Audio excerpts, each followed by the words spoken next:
Hello, and thank you for joining us for Vermont Film Essentials. My name is David Metzger. And I'm Lincoln Hayes, and there is a stranger here. Hello. Joining us this week to talk about La Dolce Vita is our good friend Devon Ewalt. Thank you for joining us, Devon. Of course, thanks for having me. Devon and I worked together at a restaurant, and as soon as he saw our lineup for season 2, he said, "Oh, I love La Dolce Vita. That's one of my favorite movies." So I said to this guy, "We need to get him on here." And then they had a conversation at the comedy club a few nights ago, and they're basically have a bromance now about movies. So, welcome, Devon. Thanks for being here. We'll just continue that conversation. Right, exactly. So you guys just go. I'll just check out.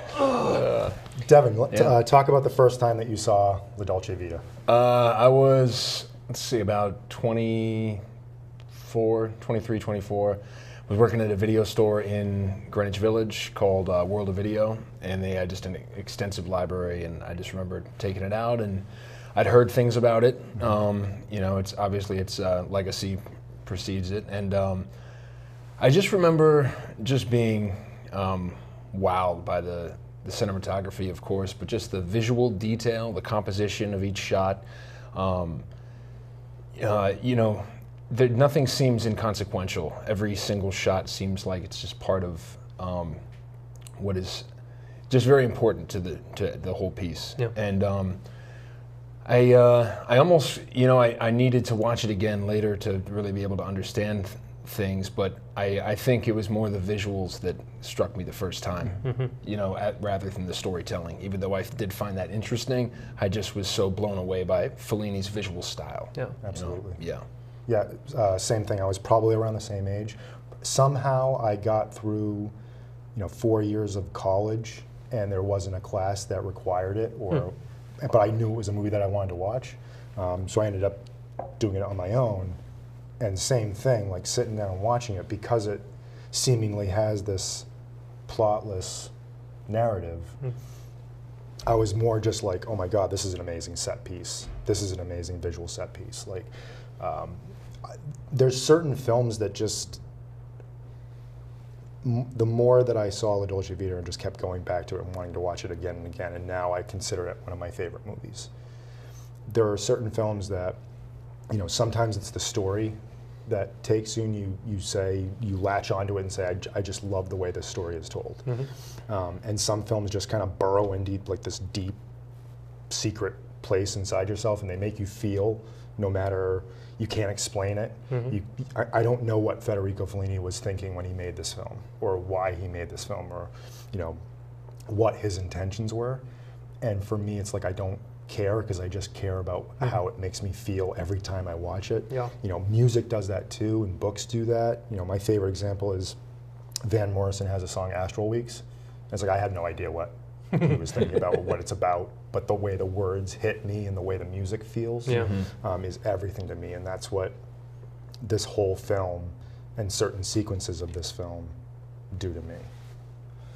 And that's why I keep going back and back. And the other thing is that because my wife and I went to Rome last year, and like going to Rome and seeing all these places, it's like it opened up a whole new meaning to me, that like this film is basically about Rome itself and that society. It's like movies set in New York, where New York is this character of itself. Right. Yeah. one of the first lines in the film, I think, was that Rome is like a jungle where one can hide. Yeah. It's like, I just found that really compelling. Yeah. Well, my first viewing was today. Also didn't realize it was 3 hours, and there went all of my plans, but that's cool. And I felt the same way. I'm watching it all the way through, and I'm just transfixed by how beautiful every shot is. A lot of filmmakers are described as their films look like a painting. Well, his looked like, a still life diorama or something. Like he was trying to encapsulate all of these moments within Rome, even more so than a painting, because there was so much depth and there was so much activity and so many things going on and so many characters and everything was going on. And I felt the same way about the plot, where it kind of wasn't as important as what I was watching and what I was seeing. But when I was finished watching it, I went back and read a synopsis of it that really kind of was succinct enough that I got all of the points from each of the different vignettes, because like you said, it does kind of not have a plot.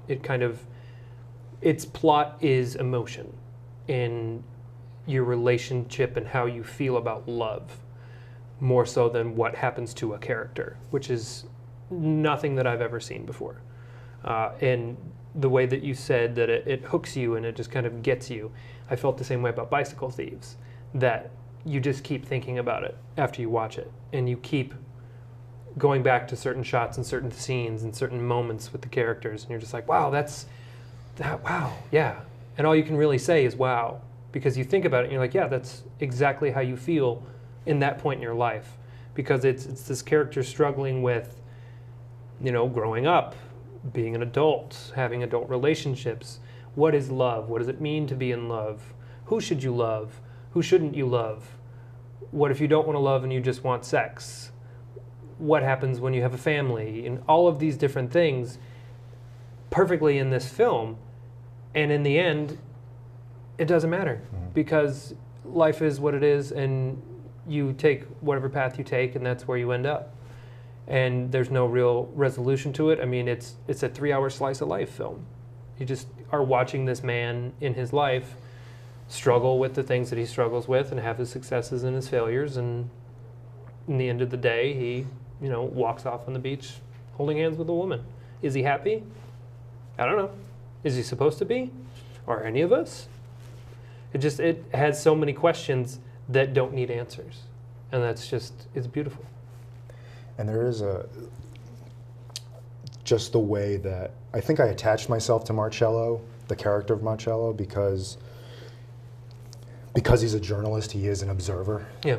And he weaves through so many different parties and situations and set pieces, and there seems to be something that he wants to say about everything. Is just, it's like he saw the future in how we are so drawn to fame and spectacle. It really is kind of eerie how true to life this is now. Like, he basically predicted TMZ and the Hollywood paparazzi culture. So much so that he invented the word paparazzi, which is crazy. Reality shows as well. Oh, Society's God, yes. obsession with beauty over talent, like where if someone's beautiful or marketable, you don't even need talent to be involved. Yeah. It's just, And that's epitomized in the scene where they come back from being out all night together in the beautiful fountain scene, and she's having the conversation with her fiance, and the press are just circling around her, and she's pretending like they're not even there. And I was like, my God, that's a reality show. Just pretend the cameras aren't here. Just interact like you are. And they're, shouting commands. They're like, oh, what are you going to do? Oh, hit him back. Fight back. Do. And they're just pretending like they're not even there. And that's just become our society now. Right. And everything around, every character and everything around Marcello is just there for him to gaze upon, for him to, be entertained by, just to, he wants to drift in and out of all of these situations and never go deep and never feel. Right.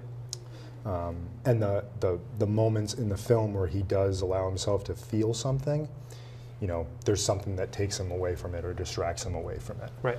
I think he has a bit of when he starts to have a bit of an identity crisis is when his father comes to visit. Absolutely. And his father almost is like vicariously living through him, like his how his connection to all these beautiful women. Right. And I think it starts to to rub Marcello almost like he's disconcerted a little bit by how his father is reacting. And it's almost like it's making him look at himself. Right. I mean, like, am I happy? Like, yeah. Wait, is this something to be envied, or am I living this sort of fatuous life with no real connections? Plus, he also has his strained relationship with his father, where he just wants to spend time with his father, and instead, his father just wants to party. Oh, to the point where he disconnects from him. Yeah. And then, and then ends up, having the medical emergency. I love that whole sequence with his father is so wonderfully done. And what I love about it is that, Marcello has so many reservations about his own life and the life that he is now a part of. And when his father is here, like he's looking to his father like, oh my, like, you know, I want that type of life. Like the same thing with his best friend, or, you know, his best friend Steiner. It's like he wants that family life, that settled life, that love, and that freedom to kind of do his own work and not be nailed down to some other media or some other job. Which is an interesting dichotomy, because it's freedom within, you know, the constraints of family life. Yep. And that's what Steiner doesn't want. He wants the opposite. He wants the freedom that Marcello seems to have, where, yeah, you can just write whatever you want and you can do whatever you want, instead of having the steady job in the family, which is part of growing up too, of like, well, do I settle down and I get the 9 to 5 with the benefits and the stability and all that, or do I just do freelance stuff and just do whatever I want to do and jet set around the world and do all this stuff? And you see that theme through cinema, throughout, you know, until today. And there are so many themes within this movie that you see throughout. The wandering journalist who weaves his way in and out of stories. And it's just, so much of this movie has just kind of gotten into cinema. It's amazing. I don't know if he was influenced by this at all, but I definitely found some Fitzgerald comparisons, especially Gatsby. And, you know, there's a party scene that just felt like it was right out of Great Gatsby, and this sort of overindulgence used to mask real problems. Yes. There was one point where they referenced Italian neorealism, and I thought it was this interesting kind of like, okay, he was clearly had to have been influenced by that period of cinema, and as well as starting kind of like when that was going on. But like, I feel like he wanted to kind of, you know, just like Fitzgerald, use this this kind of portrayal of how society is acting to kind of show how detached and disconnected they are from the truth of their own lives, to the point where tragedy will strike, and then you're left with the pieces of what, you know. Brilliant. Yeah, absolutely. And you can even draw, like, in Federico Fellini's career, you can almost see this film as just like a kind of a midpoint between, because his earlier films like La Strada, Nights of Cabiria, have a very natural, like a formal Italian neorealistic feel. And then he gets into the excesses of Satyricon and 8½, and Harmachord, and like this film is kind of just like a bridge between those two. Right. You know, there is a formalism to it, but there's also, he wants to, you know, he's getting into those kind of indulgences and, you know, showing the spectacle of life. Speaking of that party scene, just the excess and the indulgence, like you walk in and they're literally drunk on the floor, and then the kid pulls a table of booze to them and is like, here you go. Just the excess in life. And does he want that or does he not want that? And it's just every scene has so much to it. It's fantastic. And that seems to be like, you know, when I think about it and think about how this film is suggesting something about society, all of them should be, you know, they should be doing something of importance or of artistic merit or of just meaningful life. But they just keep getting involved into these parties and just like, you know, these indulgences and this superficial living. And you come to find, like, that's what struck me about Rome itself, is that there is this dichotomy in Rome where, you know, you get all these modern excesses, but then you turn a corner and you see the Colosseum. And it's like, there's just, it sticks out like a sore thumb, and it's like, wow, like that's an accomplishment. And then we look at these buildings and it's like they fade into anonymity. But then you also have to think about the Colosseum as the same thing, just in ancient Rome. They built this giant Colosseum for gladiator battles and for, you know, conquests and reenactments and all this stuff, so that the people could have some entertainment and be distracted from everything else that was going on. So it's just, I mean, that's a relic of the same thing from ancient Roman times. And that's something that I absolutely love about Europe in general too, is that it's just like, you see all these great things and you're like, wow, there's so much history there, and then you realize that it's all just kind of the same thing in different time periods. And this film caused a lot of controversy in Rome. And when it came out, there was like almost a 50-50 split between people who would basically be spitting on him at the premiere, and then the other half would be cheering.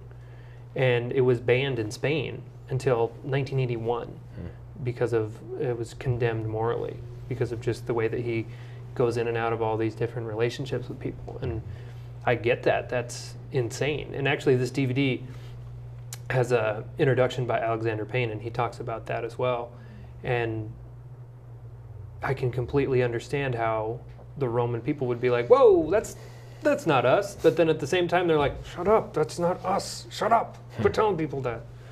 Because, yeah, you have the aristocracy who are so bored with life that they just have to make up stuff to do with their money. They have to wander around their crypts and hunt for ghosts and all that other crazy stuff that they do. Yeah. Character of Steiner, just to talk about impressions of that, because that I feel like is indicative of the theme of this film, of him wanting that type of life and looking up to Steiner in such a way. But then at the end, it's like, he's my friend, but we never see each other. Yeah. And like, you know, the detective is asking him all these questions, like, I don't know. I don't actually know anything about him. Yeah. And Steiner has a couple of great lines where, you know, he has a line in the beginning of the film when they first meet, and he says, like a mysterious voice from deep within the earth. And then there's a line later on at the party when he says, to love outside of time, detached. And then he pauses and he says, detached again. And there's so much going on. Like, he has this fear of, like, I see where the world is going and where all these fear for the future, absolutely. Yeah. I mean, he plays the recorded sounds of nature at that one gathering, and I thought that was really interesting. Like, this is how far we've been removed from what is innately, organic in our lives. And, so much so that we don't know what nature sounds like. Right, to the point where we need to be reminded. Exactly. There's a moment in there that I forgot, and I just when I watched it again, when he's playing that recording, she says, "That's a bird. It sounds exactly like it." And it's like, it's almost like sci-fi if you think about like good sci-fi, where you have these predictions of things to come, like the apps, things like that, these semblances of reality that we're becoming satisfied by these reproductions to the point where we, you know, if we're content with it. Right. I mean, you think about like where you wouldn't even leave a room just because you have all the things everything you need in one room. I don't need to go out and find birds because here they are in this recording. I can just listen to that. Oh, it sounds just like birds. Right. Ugh, white noise machines. It's a great Ron Swanson quote from Parks and Recreation. You need the sounds of nature? Open a window. It's outside. The turn with Steiner with his death it has such an impact, just because Marcello has to walk through everything that his job and what surrounds him all the time that he is disgusted by, in order to get to the point where he sees that his friend has killed himself and his two children. And there's the moment where he has to go down with the detective and wait for her to come off the bus, and then the paparazzi are all around. It's like just seeing, you know, this is actual life. This isn't. And that's what we see on the news all the time now. Exactly. And it's just disgusting. And she has that moment where she's like, oh, this is kind of fun. And then she's like, okay, stop, go away, leave me alone. You think I'm a star? Yeah, you've mistaken me for an actress. I'm not. Have a good day, goodbye. Tragic. We've talked about tone a couple of times, like with The Graduate and with The Apartment, and you know, this film too weaves in and out of comedy and drama so well. In that you've got these sequences where, like with the actress that comes in, you know, there's so much humor in terms of playing up the blonde bombshell, and how Italians look at that beauty, and her answering all these questions, and the American husband that is just kind of beside himself and just looking at her like whatever. But there's so much humor that comes with the story, especially because he just wants, like, he's like, oh my God, I'm in love with you. I can't, I've never seen anyone like you. And he just wants to get her alone, and there's something that keeps happening all the Every time. time. The cat, or, the cat is here, we need milk. I need to get milk. Where am I going to get milk? I thought that was an interesting scene. I actually took a note on that one because there was this wheelbarrow in the scene that I thought was so like incongruous almost. It was like and I really thought it had something to do with the idea of like kind of contrasting neorealism of like, this is where we're at now, where we're, to the point where this is this dire, like, oh, I'm looking for milk for this cat. Yeah. Like this is, for some reason that wheelbarrow made me think of like just working class people. Like it was an interesting thing to just have in the shot. I felt like it was very specific. And Seems that's a little pretty- out of place, being so close to such a monumental fountain as well. Right. Yeah. And what's interesting is that, like, this bohemian society kind of came out of, what happened to Italy after World War II, Right. where it was so, in dire straits and poverty-stricken, Mm-hmm. and then this, the richness and the excess came, and those poor people just kind of got left behind. Yeah. So that's interesting. That's what we're probably picking up on, Yeah. which is nice. It's so crazy to think, and this is going to get a little bit political, but it's so crazy to think about how that happens in society after wars. Like saw that in the Middle East too. I mean, if you saw or know the story of like Charlie Wilson's war and what happened in Afghanistan, it's the same kind of thing where war happens, the people are destitute, and then rich people come in and just take over, and then the poor people are all like, wait, what about us? What are we going to do? Mm-hmm. And it's the same kind of thing in this, where you have all these, post-war people just trying to pull themselves out of the rubble, and then the aristocracy comes in, they're like, oh, well, I'm going to buy this whole building for myself. Bye. And then they just sit around and do nothing with it. And we have that. He's not quite the layman. He is the audience proxy, in that he weaves in and out of all these stories as the journalist. It's a brilliant device that he uses. But he's also trying to achieve that. So we don't really have the lower class view in this film like we did in Bicycle Thieves, Right. which is interesting that we've done two Italian films and we have both ends of the spectrum of the completely desolate, down on their luck, poor, and then just the stupid rich. I do think that Paulo is a representation of that, and is probably a key to kind of understanding the ending of this film. But also with Fellini, he has such a grasp on visual composition. Like, there's some compositions in this film that are just so striking. Oh, truly, like you truly said. some of the best shots of all time. Yeah. Yeah. And I'm thinking of like the shot when they're at the party and they're looking for ghosts, and she goes in another room and is talking to him, and he's just sitting alone in that chair. Gorgeous. Oh, so simple, so gorgeous. And then it's him crossing his leg. That's when you're just like, whoa, look at this shot. Just, oh man. There's a scene where they're going up the church tower, and the use of shadows in that just reminded me of like German Expressionism and Wells and Fritz Lang, and just this use of shadow to convey mood. It is tilted in such a way, and he's tilting the shot and moving up the stairs in that way. Yeah. I wonder how this film would look in color. Mostly because it's I going to lose thought something. about the same thing. It's going to lose something. But I want to see the richness of Rome. Bicycle Thieves works because it's also kind of sepia, so it feels Depression era, it feels dirty, it feels impoverished, but I kind of want to see the lavishness I think it was of this. intentional.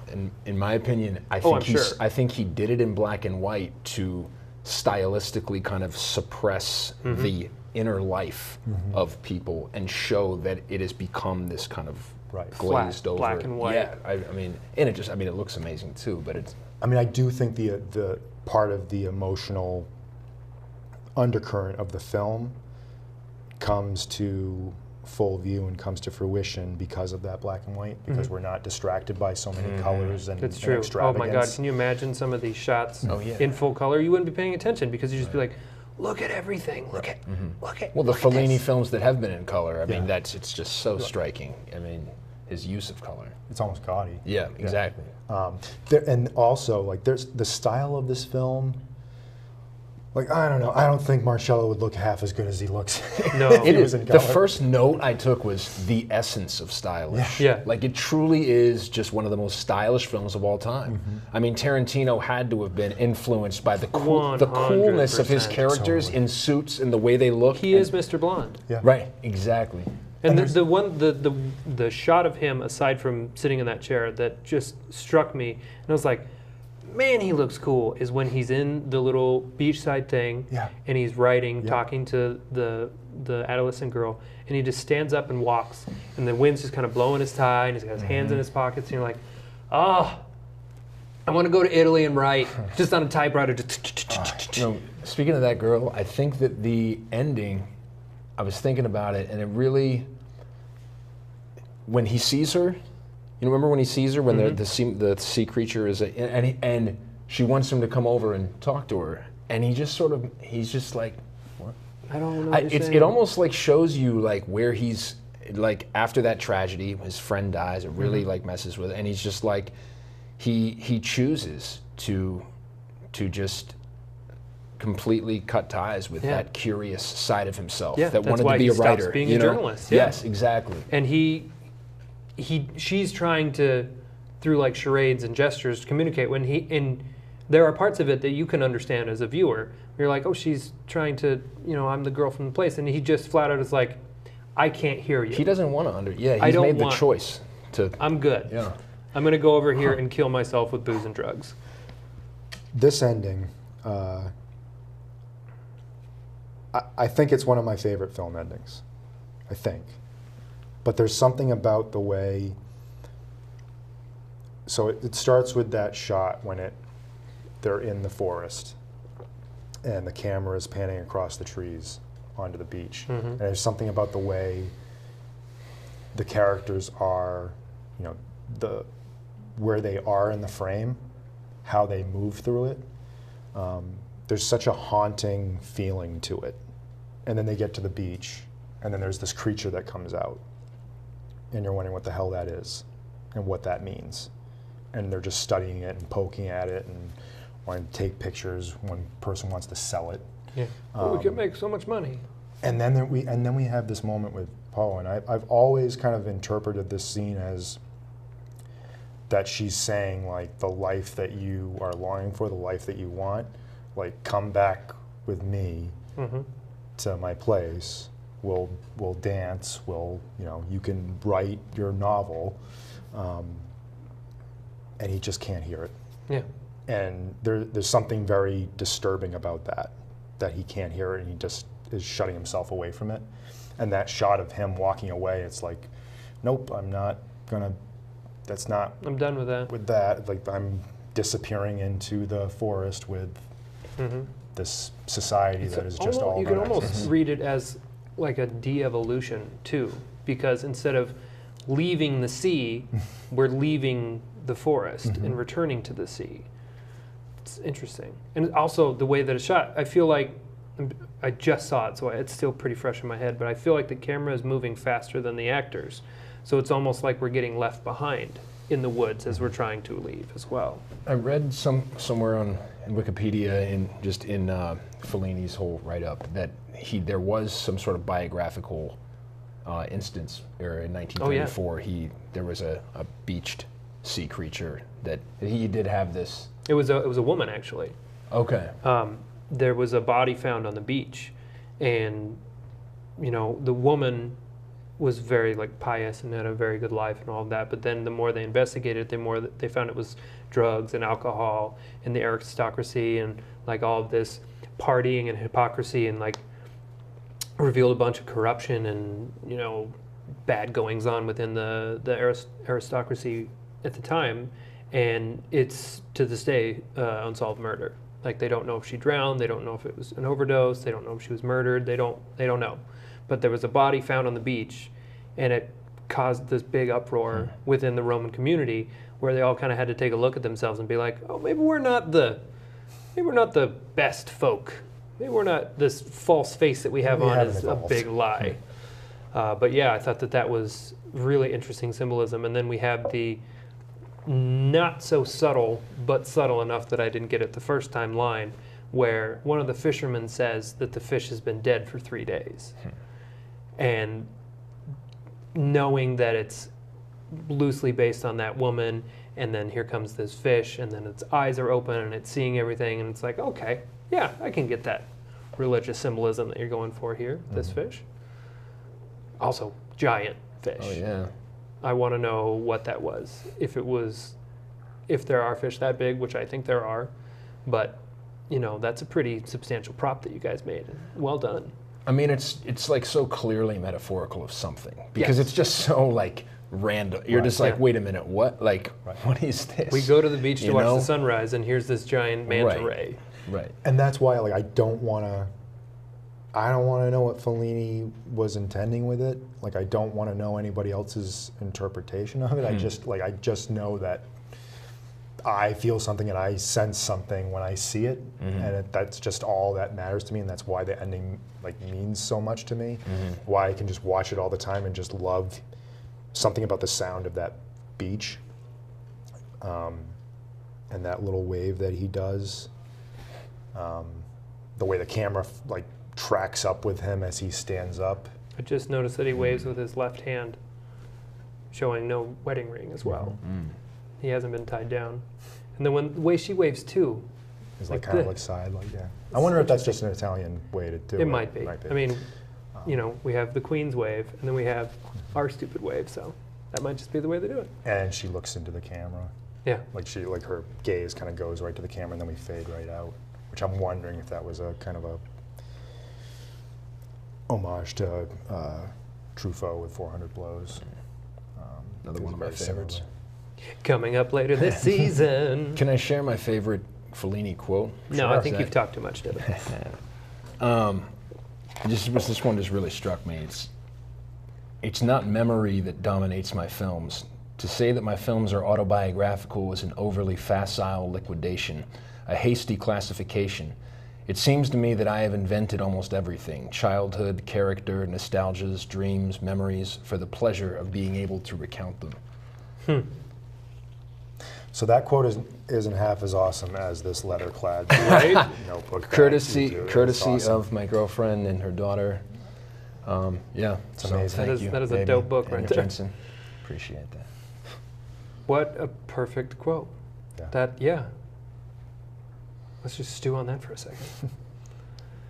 So why did you write that down? I wrote it down because I tend to look for those sort of biographical chains in people's work, and I think it was just illuminating, because it was like, well, you know, even though there may be things that you are drawing from, it's such a combination of that with so many other things that you can't really pinpoint.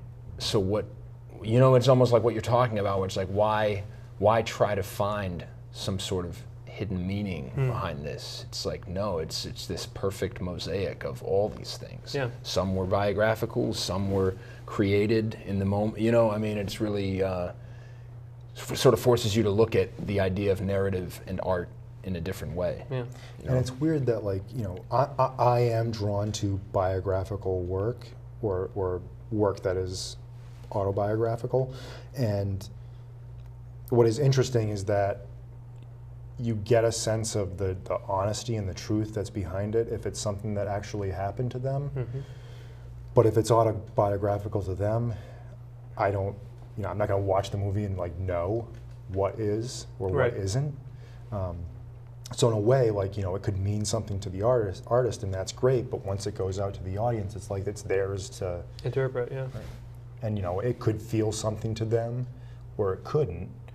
And the thing that actually happened to you could be completely lost on me. Right.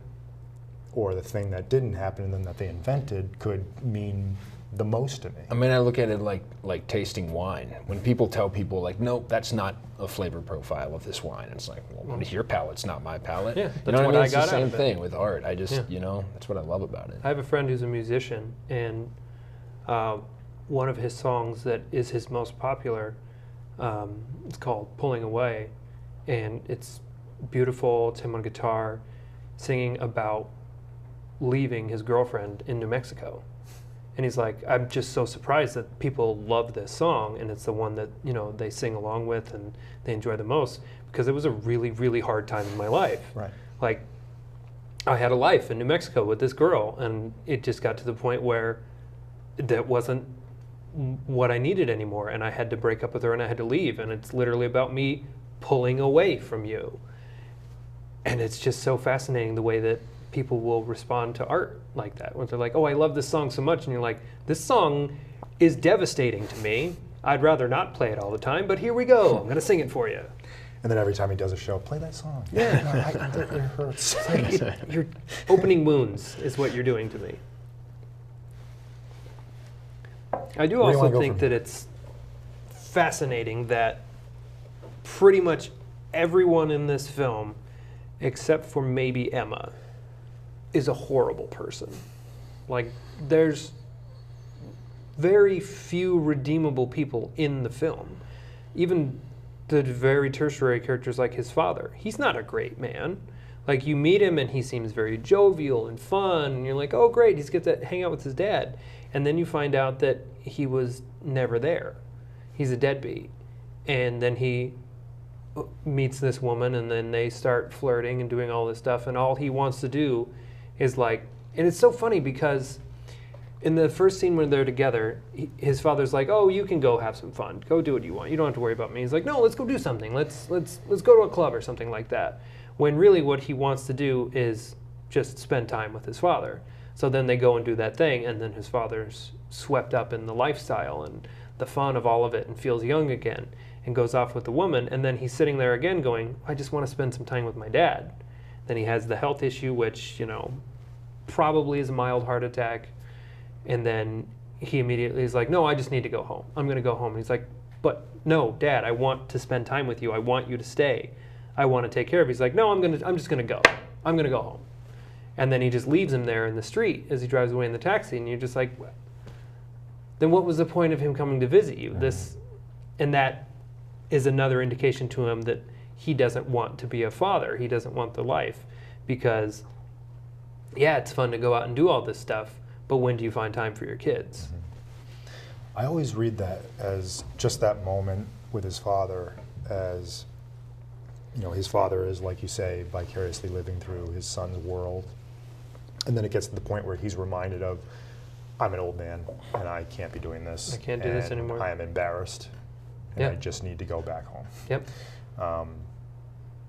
And his son is kind of finally trying to get to this place where he tries to understand his father, and he's just pulling away again and leaves him alone in the street. And that's an amazing shot. We kind of talked last week about, or 2 weeks ago with The Godfather, that high angle shot, and Gordon Willis says to Francis Ford Coppola, you can't do that shot because it's no one's point of view. And in this, you get this overhead shot of him, and it's her point of view looking down at him. Yeah. And just the effect of that shot and the meaning behind that shot, almost more so because it does come from that we are looking at someone's point of view of staring down at him and the loneliness that he's in right now. Yeah.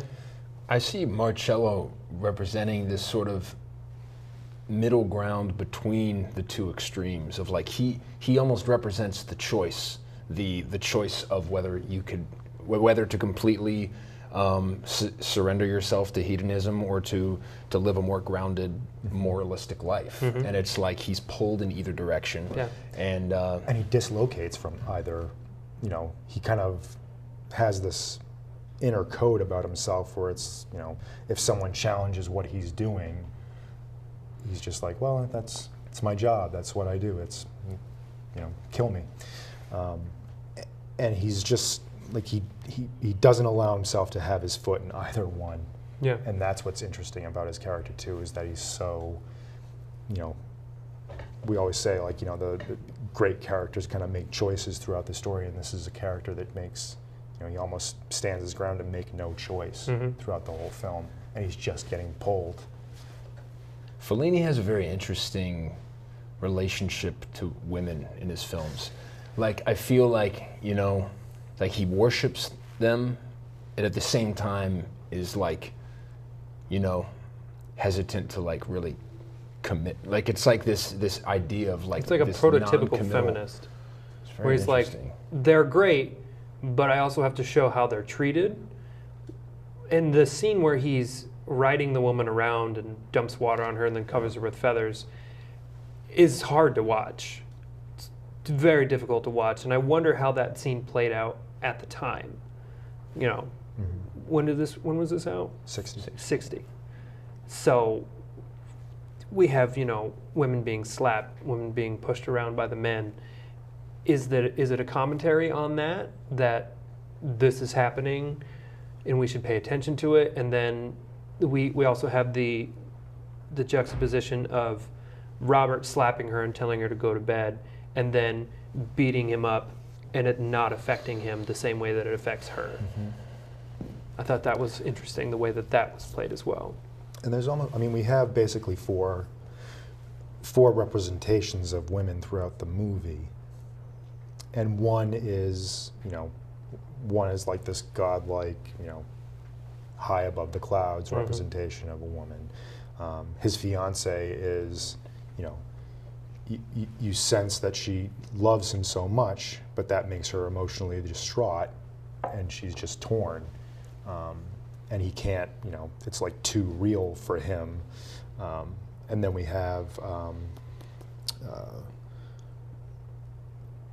Madanella? Yeah. So his sister's, Fellini's sister's middle name, by the way. I just couldn't, I was doing some research and I was like, oh wait, wow. I wonder if that was some kind of conscious. And she seems like it feels like they have the best connection out of all four of those representations. But she is just adamant about the fact that, like, I've made my decision that I'm just going to, she basically calls herself a whore. Yeah, that's right. Yeah. And she represents the feminine side of the decision to make. You could end up like Steiner, or you could end up like me. I'm not happy either, but here's a choice that you could make too. And I also love that it's kind of hinted at that she's not real in that scene. Or obviously she's real because there's the scene with the prostitute in the beginning of the film, but he can't find her and no one knows who she is. If you live that lifestyle, you will be a face in the crowd. You will be anonymous, you will be forgotten, and you will be forgettable as well. And then he immediately finds another woman and is transfixed by her, but he's transfixed by her beauty and her fame. All material things that if he takes that path, sure, you can have the money, you can have the fame and all of this, but you're going to be empty. It's funny that you say face in the crowd, because have you seen that film, the Yeah. Elie Kazan? I thought of that watching this movie, the idea of just losing touch with the moral code in the entertainment department, and just how it's really really interesting. I just thought of that. What I love thinking about is that in 1960, so Fellini comes out with La Dolce Vita, causes a huge uproar, and then Antonioni comes out with La Ventura and makes an even bigger splash with that. And they both kind of hit on this alienated, dislocated society, or people that seem withdrawn from the society that they are getting caught up in. And it's just interesting that these two Italian filmmakers at the same time make these two big pieces of work that cause just as much of a stir. Fellini wins the Palme d'Or at the Cannes Film Festival, and then Antonioni is basically, booed at the Cannes Film Festival for La Ventura. And Spit on, cheered. Right. Kind of crazy. Who are some of the other influences post Fellini? Where do we see? Who was influenced by Fellini? Yes. Where do we see this film's influence in the last 4 decades? Everywhere is the answer. But let's try to get specific. Scorsese. Yes. I mean, Vita clearly was an influence on him. I mean, as far as I know, we're talking about. Are we talking about this film or Fellini? You're talking about Fellini. Well, this in film. general? I don't know any other Fellini. This is my first so this introduction. film. I mean, yeah, go ahead. Well, I was going to talk about The Great Beauty, which is Paulo Sorrentino. So that came out 2 years ago now. And when that film came out, it takes place in Rome. It's about a writer. He's going through all of this party lifestyle, and there was it's its own movie, but there were definitely people that were like, you were obviously influenced by La Dolce Vita. It's all over this film, and he would be the first to say that he was. Just kind of piece of inspiration everywhere, like. So we mentioned Tarantino. Yes. And clearly, like the style of it, the way it looks, in particular Pulp Fiction. And there's even a shot of the two of them driving in that car, and there's the poor man's process behind them, and it's like that's the shot of Bruce Willis and in the cab. And it almost looks like frame by frame, like that is what he looked at. The shot of, it's another driving shot where Paparazzo is also in the car. They're kind of like crowded in the car, and like it looks like they're on top of each other. And it reminded me of a shot in Clockwork Orange when they're all in the car and it's like, hyper speed. And it's just like very similar. The way this film has this kind of plotless narrative, but seems to have like 7 separate set pieces. And Stanley Kubrick talks about when he was making 2001 is like, I wanted 6 separate set pieces that would come up and make a whole. And I know that like these two films are, couldn't be any more different from each other. But the way that is set up that way, and the way that is structured, makes me think of that. Woody Allen, I know, has been not shy about saying that he worships between the Bergman crowds. and Fellini. I thought for sure, mostly because of the story construction. Because at first I thought this was non-linear, like the scenes seem so disconnected from each other that it almost feels like, well, this happened before and then this happened later and then we're going back to the beginning again. And because the first few scenes, like with the overdose, I thought that was much later. I thought that was going to be like the end of the film, and then we come back to that. But you can certainly see it in at least his first two, with Reservoir Dogs and Pulp Fiction, and the nonlinear storytelling. And he just goes to the next level of actually making it nonlinear, as opposed to non-through line, which was interesting. And then I felt so much Kubrick watching this too, just in the characters and the observational nature of the film, where we never feel like we're in the story. We just always feel like we're watching it. Right. I think the player may have been a little influenced. If you think about just Tim Robbins' character in that, and the displacement he feels, the dislocation he feels, and just this sort of overindulgence and lack of a moral code, and just being kind of torn between that, and will he be a victim of it, or will he kind of seize the day, kind of thing. Sofia Coppola's Lost in Translation.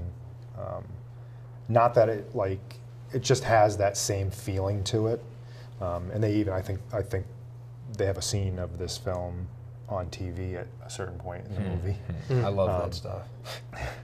Yeah, but yeah, just the way the fact that the way the ending of that film affects me and like has this like overwhelming emotional power to it, just like with this film. And I know that she's talked about this film and La Ventura and a couple of other Antonioni films as being influences. Oh, on you that can film. definitely see the Antonioni influence. Yeah. I wonder where she had access to such great Italian cinema. Can't really. If only she was grown up in like a Right. If only her family dad and was like in the business, doing something. I mean, even like a caterer. Made like 4 I think he just amazing makes. films. I think he just makes wine. Yeah. I think he really just dabbles in film. Sadly, I think there are people who might think that Francis Ford Coppola just makes makes wine. Exactly. Like the first time they see The Godfather, they're like, "Oh, I've had his wine." Oh no, you're doing this backwards. I mean, it's just the journalist as the storyteller thread, but a little bit of World War Z even, where it's someone observing stories and sharing stories with the audience. And I think it's so interesting that that's become such a viable trope within, literature and film, that we just have someone who's collecting stories for us and we're able to watch it through their eyes. And I'm, as an actor and as a former journalist and just someone who likes to tell stories and hear stories, I'm really drawn to those where our central character is a storyteller. And I feel like I can get really engrossed in those and follow those really well. Mm-hmm. And it's almost like, you mentioned Fitzgerald, and there's almost like a Dickensian feel to it too, because he's a character that's surrounded by bigger, larger-than-life characters. Mm-hmm. And he's not larger than life. Right. I did not think about that at all. Yeah. Wow. He's just passing through all of this extravagance and opulence and everything. And never until the end, and not even in the end, really, because he's only kind of, like if you looked at it on a scale of left and right, left being wild and crazy and right being conservative with the family and all of that, he's only kind of still moderately left.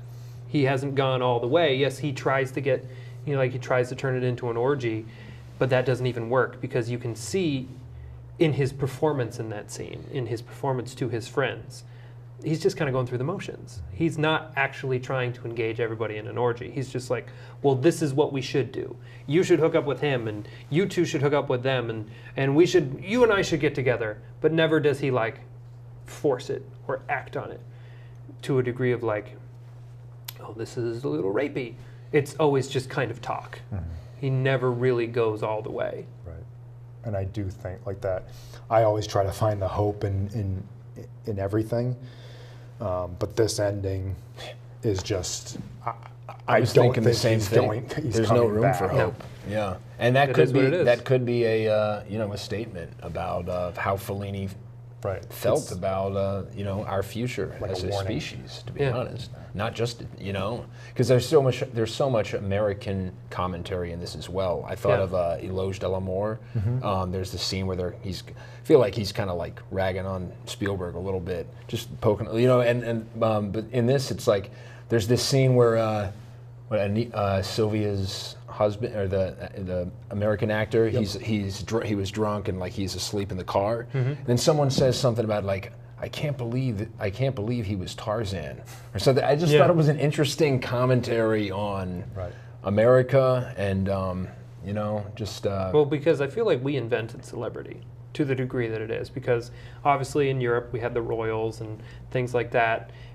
but something changed once they got over here, where all of a sudden you could be famous for being famous. Mm-hmm. And that kind of permeated throughout the world, because there's always been cinema in Europe, but it's always been more art house and things like that. It wasn't until Hollywood that we had movie stars. And then it's like you say, this guy would be nobody except that he was Tarzan. Right. And now he's a drunk sleeping in a car. And if you didn't know that, you'd walk by him and go, this guy. But he was Tarzan. Yeah. And I feel like actually when Steiner dies, that's when Marcello has no more illusions. Right. Yeah. And that's, I think, why he just looks like everything has been taken from him. Yeah. Like in his face, it's just like void. I mean, it's devoid of anything. And that's why he devolves in that whole orgy sequence. And that, him doing that to the girl and the feathers and everything, it's just, he's just fed up with everything, and he's like, oh, you want to be entertained? I'm going to embarrass the shit out of all of you and this poor innocent girl. Yeah. Final thoughts on La Dolce Vita. An hour is never enough. No, it isn't. We could talk about this for days. We could go scene by scene and dissect every moment of it. But amazing performances, great writing, very memorable dialogue. I love that it even there's some English peppered in there, and there's people from different walks of life, people from different nationalities. Like it's a real melting pot of aristocracy and things that people aspire to, but once you take off the makeup and take everything off, you're like, you're just a sad person like me. You just have more money. I hate that I think this, but you know the friend that comes over and dances with Anita Ekberg when he's got the beard? Yep. Weird looking guy? Yeah. Mm-hmm. Is that not Mustafa from Zoolander? Like, did Will Ferrell not watch that and say, I want to look like him? I hate that I think so that. hot right now. But no, with this movie, with the filmmaking of it, I mean, there's no better than Fellini, and Fellini has so many other movies that we will get to. But just in terms of that plotless, episodic, almost Homer-esque structure to this film, the cinematic set pieces, I mean, it's just like there's just one after the other. And all of them look beautiful. All of them are properly composed and just have so much detail in them.